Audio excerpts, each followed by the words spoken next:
First up, a quick check of that top national face-off in the parliament after the Speaker Om Birla was elected. The Speaker began his new term by condemning the declaration of emergency in 1975 and called for a 2-minute silence. This led to sharp protests by the opposition, which has consistently accused the government of using the 50-year-old emergency to divert attention from present-day issues such as the NEET controversy and violence in Manipur.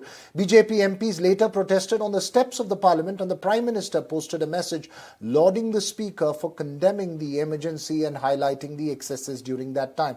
The Congress argued that the Speaker's decision was divisive. Earlier in the day, the Congress did not press for a division vote in the parliament in the House while electing the Speaker, as the party said it wanted to foster a spirit of consensus, quote-unquote, despite having fielded K. Suresh to contest for the post. Rahul Gandhi, who's now officially the leader of opposition, congratulated the Speaker along with the Prime Minister and other leaders. Let's listen into all the reactions that came in from Parliament today. Today is the 26th June.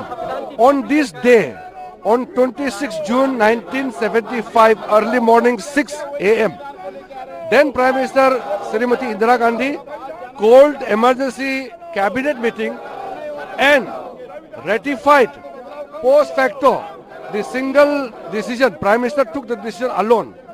Cabinet rectified on the morning of 26 June 1975. That is why today we passed the resolution in the House that such trumpulation of such demolition of the Constitution will not be allowed again. So we have taken a resolution. Look, I think the Speaker's election went out fairly amicably, and as you saw, all the opposition leaders stood up and pledged cooperation with the Speaker and talked about the need for the House to function through consensus and through all voices being heard. It's rather unfortunate, it seems to me, that the Speaker himself has ended up undermining that spirit with a very divisive statement about the emergency, which frankly was not necessary. This is 49 years ago. It's not even a round number anniversary to even mention it. But if you have to mention it, to go on at such length on a day in which the message was supposed to be one of conciliation, cooperation and consensus, was most unfortunate. NDTV's Sunil Prabhu now joins me live. Sunil, the tone is set for one of confrontation, the aggression from both sides clear, but is there any clarity on any forward movement on the Deputy Speaker's post? Well, no clarity as of now. It's definitely, as you rightly pointed out, aggression on both sides. I think both sides have their candidates. The TDP has been promised the Deputy Speaker's post, and they would like the junior Balya Yogi to be given and nominated for that.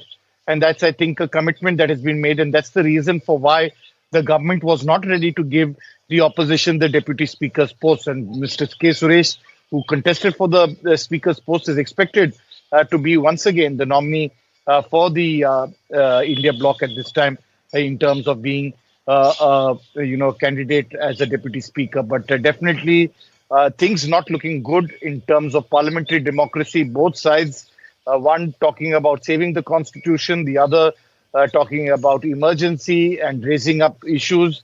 Tomorrow the President will address.